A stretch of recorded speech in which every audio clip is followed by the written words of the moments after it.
अंकिता और विनय एक ही कॉलेज में पढ़ते थे। दोनों के एक कॉमन फ्रेंड ने उनकी मुलाकात करवाई थी। पूरा ग्रुप साथ में घूमते फिरते खाते पीते रहते थे। पर अंकिता और विनय की नजदीकियां बढ़ने लगी। देखते ही देखते उनको एक दूसरे से प्यार हो गया। अब यह दोनों अकेले वक्त बिताने लगे। भाग में घूमना, साथ में मूवी देखने जाना, साथ में पढ़ना, वे हर चीज एक साथ ही करते थे। देखते ही देखते कॉलेज खत्म हो गया और उनका मिलना भी कम हो गया। एक बार अंकिता और विनय दोनों एक समुद्र किनारे बैठे थे। अंकिता ने विनय से कहा, अब तो हमारी कॉलेज भी खत्म हो गई है, अब हम एक दूसरे के साथ वक्त कैसे बिताएंगे, और अब जल्द ही मेरे घर वाले मेरी शादी करवा देंगे। विनय ने उसका हाथ पकड़ते हुए कहा कि अंकिता तुम चिंता मत करो, मैंने एक दो कंपनी में अप्लाई कर दिया है, बस कुछ ही में नौकरी मिल गई। जैसे कि उन्होंने तय किया था, उन्होंने अपने घर पे बता दिया। विनय की मां तो मान गई, पर उसके पिताजी नहीं मान रहे थे, और यहाँ अंकिता के घर वालों ने तो साफ साफ इनकार ही कर दिया था। वह दोनों बहुत परेशान होने लगे कि अब क्या होगा, कैसे वह अपने घर वालों को मनाएंगे। बहुत दिन हो गए, दोनों का एक दूसरे से बात करना भी कम हो गया था, क्योंकि अंकिता के घर वालों ने उसका फोन ले लिया था और उसके लिए रिश्ता ढूंढ रहे थे। वह कभी कभी अपनी सहेली के घर जाती, तभी विनय को फोन कर पाती थी और बस हमेशा यही कहती कि विनय तुम जल्दी ही कुछ करो वरना मेरी शादी हो जाएगी, मैं तुमसे बहुत प्यार करती हूँ, तुम्हारे बिना नहीं रह पाऊंगी। विनय भी उससे हमेशा आश्वासन देता था, पर उससे भी नहीं समझ रहा था कि वह क्या करे, कैसे अपने घर वालों को मनाए। यही सोचते सोचते वक्त बीते जा रहा था। दोनों बहुत परेशान रहने लगे। विनय घर पे न कुछ आता था, न ही बात करता था, बस पूरा दिन शांत शांत रहता था। यह देखकर उसकी माँ से रहा नहीं गया और उसने अपने पति को समझाया कि मुझे मेरे बेटे की खुशी से बढ़कर कुछ नहीं है, और अब अगर उसकी शादी होगी तो अंकिता से ही होगी। आप कल ही उसके घर जाकर उसके माँ बाप से बात करो।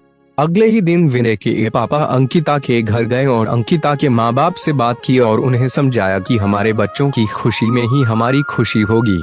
मेरा बेटा एक अच्छी कंपनी में काम करता है और उसकी तनख्वाह भी अच्छी है, वह आपकी बेटी को खुश रखेगा। विनय के पिताजी की बात सुनकर अंकिता के माँ बाप मान गए और शादी के लिए राजी हो गए। विनय और अंकिता की शादी धूमधाम से हुई। दोनों बहुत खुश थे। वह अपने हनीमून के लिए शिमला गए। हनीमून से लौटते ही विनय अपने काम पे लग गया। दोनों की जिंदगी हंसी खुशी बीत रही थी। उनकी शादी को अब 2 साल होने वाले थे, पर उन्हें अभी तक बचा नहीं हुआ था। घर वाले, रिश्तेदार, सब लोग अंकिता से हमेशा यही सवाल पूछते थे कि खुशखबरी कभी दे रही हो, पर वे हमेशा मुस्कुराकर बात टाल देती थी। विनय और अंकिता भी बच्चा चाहते थे, पर उन्हें हो नहीं रहा था। बहुत डॉक्टरों को दिखाया, सब टेस्ट भी करवाई, लेकिन कुछ फायदा नहीं हुआ। अंकिता की सास उससे बाबा के पास भी ले गई, पर वहां से भी सिर्फ निराशा ही हाथ आई। अंकिता बहुत परेशान थी। उससे यही चिंता खाई जा रही थी कि वह कभी माँ नहीं बन पाएगी। 4 साल बीत गए, पर उन्हें अभी तक बच्चा नहीं हुआ।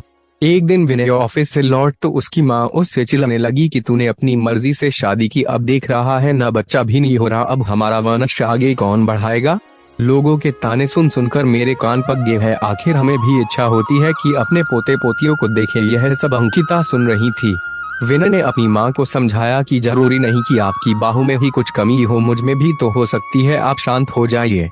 जैसे तैसे उसने अपनी माँ को चुप करवाया और अपने रूम में चले गया, जहाँ अंकिता वहाँ बहुत रो रही थी। विनय उसके पास गया और उससे गेल लगाकर कहने लगा, तुम चिंता मत करो, सब ठीक होगा, मैं हूं ना तुम्हारे साथ में, तुम्हारा साथ कभी नहीं छोड़ूंगा। और माँ की बात का बुरा मत मानो, वो ऐसे ही कहते हैं, गुस्से में जाने दो, खाना लगा दो, हम साथ में खाते हैं। अंकिता थोड़ा शांत हुई और खाना लेकर आई। दोनों ने साथ में खाना खाया और सोने लगे। पूरी रात अंकिता यही सोचती रही कि कैसी औरत हूँ मैं जो अपने पति को बच्चा भी नहीं दे पा रही, अपना वंश को आगे नहीं बढ़ा पा रही, कितनी बदनसीब हूँ मैं। वह पूरी रात नहीं सोई और बस रोए जा रही थी। सुबह हुई, सब अपने अपने काम में लग गए। विनय भी ऑफिस के लिए निकल गया। अंकिता भी अपना काम करने लगी, पर उसके दिमाग में वही रात वाली बात चल रही थी। पूरा दिन यही सोचती रही।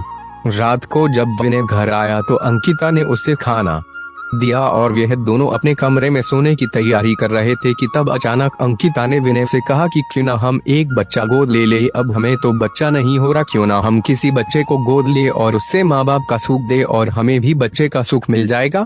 विनय ये बात सुनकर बहुत खुश हुआ। वह दोनों दूसरे ही दिन एक दत्तक ग्रहण संस्था गए और वहां पूरी बात बताई।